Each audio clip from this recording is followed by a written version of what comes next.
ಯುಗಾದಿ ಹಬ್ಬದ ವಿಶೇಷತೆ ಬಗ್ಗೆ ಮಾತಾಡಿದ್ವಿ.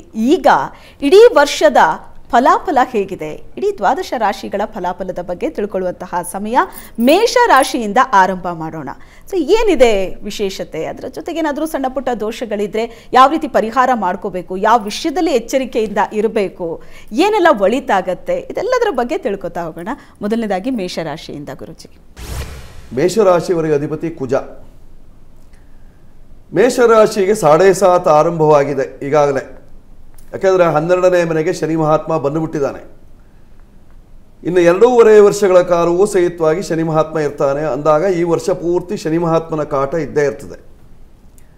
ದ್ವಾದಶೇ ಜನ್ಮಗೆ ರಾಶೋ ದ್ವಿತೀಯೈಶ್ಚ ಶನೈಶ್ಚರಃ ಸಾರ್ಧಾನಿ 7 ವರ್ಷಾಣಿ ತದಾ ದುಃಖೈಋತೋ ಭವೇತ್. ದುಃಖವನ್ನು ಅನುಭವಿಸಬೇಕಾಗ್ತದಂತೆ. ಅಪವಾದಗಳು ಬರ್ತದೆ, ಅವಮಾನ ಆಗ್ತದೆ, ಅಪರಾಧಿಗಳಾಗುವಂತಹ ಸನ್ನಿವೇಶ ಇರ್ತದೆ, ನಷ್ಟ ಆಗ್ತದೆ, ಆರೋಗ್ಯಕ್ಕೆ ತೊಂದರೆ ಇರ್ತದೆ, ಇತ್ಯಾದಿಗಳೆಲ್ಲವೂ ಉಂಟಾಗುವಂತಹ ಸಾಧ್ಯತೆ ಇದೆ ಮೇಷರಾಶಿಯವರಿಗೆ. ನೋಡಿ, ಮೇಷರಾಶಿಯವರಿಗೆ ಗುರುವಿನ ಬಲ ಚೆನ್ನಾಗಿದೆ. ಏನಾದರೂ ಮದುವೆ ಮಂಗಲ ಕಾರ್ಯ ಏನಾದರೂ ಮಾಡಿಕೊಳ್ಳುವಂತಹ ಒಂದು ಪ್ರಮೇಯ ಇದ್ದಲ್ಲಿ ಮೇ 13ನೇ ತಾರೀಕಿನವರೆಗೆ ಒಳ್ಳೆಯ ಅವಕಾಶ ಇರತಕ್ಕಂಥದ್ದು. ಅಷ್ಟರ ಒಳಗೆ ಮಾಡ್ಕೊಳ್ಳಿ. ಅದಕ್ಕೂ ನಂತರದಲ್ಲಿ ಗುರುಬಲ ಇರೋದಿಲ್ಲ, ಗುರುಬಲ ಹೊರಟೋಗ್ಬಿಡ್ತದೆ. ಶನಿಯ ಪ್ರಭಾವ ಜಾಸ್ತಿ ಆಗಿರ್ತದೆ, ಕಷ್ಟ ನಷ್ಟಾದಿಗಳು ಜಾಸ್ತಿ ಆಗ್ತದೆ. ಉದ್ಯೋಗದಲ್ಲಿ ನಷ್ಟ ಉಂಟಾಗುವಂತಹ ಸಾಧ್ಯತೆ ಇದೆ. ಮಾನಸಿಕವಾದಂತಹ ಕ್ಷೋಭೆ ಉಂಟಾಗ್ತದೆ.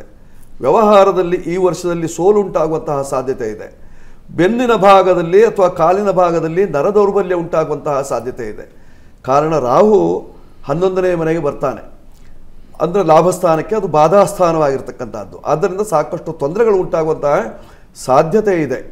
ಸ್ತ್ರೀಯರಿಗೆ ಸಾಕಷ್ಟು ಅನುಕೂಲ ಉಂಟಾಗುವಂತಹ ಸಾಧ್ಯತೆ ಈ ವರ್ಷದಲ್ಲಿ, ವಿಶ್ವಾವಸು ನಾಮ ಸಂವತ್ಸರದಲ್ಲಿ. ಉದ್ಯೋಗ ಇಲ್ಲದವರಿಗೆ ಉದ್ಯೋಗ ಪ್ರಾಪ್ತಿ, ಉದ್ಯೋಗ ಇದ್ದವರಿಗೆ ಪ್ರಗತಿ ಉಂಟಾಗುವಂತಹ ಸಾಧ್ಯತೆ ಇದೆ. ಒಟ್ಟಾರೆ ಈ ವರ್ಷ ಕೆಲವರಿಗೆ ಶುಭ ಇದೆ, ಕೆಲವರಿಗೆ ಅಶುಭ ಇದೆ. ಅಶುಭ ಇರತಕ್ಕಂಥವರು ಅರ್ಥಾತ್ ಪ್ರತಿಕೂಲ ಇರತಕ್ಕಂಥವರು ಪರಿಹಾರಾರ್ಥವಾಗಿ ಸುಬ್ರಹ್ಮಣ್ಯ ದೇವರ ಆರಾಧನೆಯನ್ನು ವಿಶೇಷವಾಗಿ ಮಾಡಿಕೊಳ್ಬೇಕು. ಮೇಷರಾಶಿಯ ಬಗ್ಗೆ ಇಡೀ ವರ್ಷದ ಭವಿಷ್ಯ ಹೇಗಿದೆ ಅನ್ನೋದನ್ನ ಗುರುಜಿ ತಿಳಿಸ್ಕೊಟ್ರು.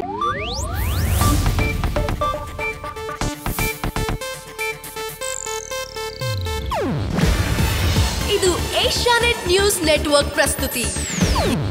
ನೀವು ನೋಡ್ತಿದ್ದೀರಾ ಏಷ್ಯಾನೆಟ್ ಸುವರ್ಣ ನ್ಯೂಸ್.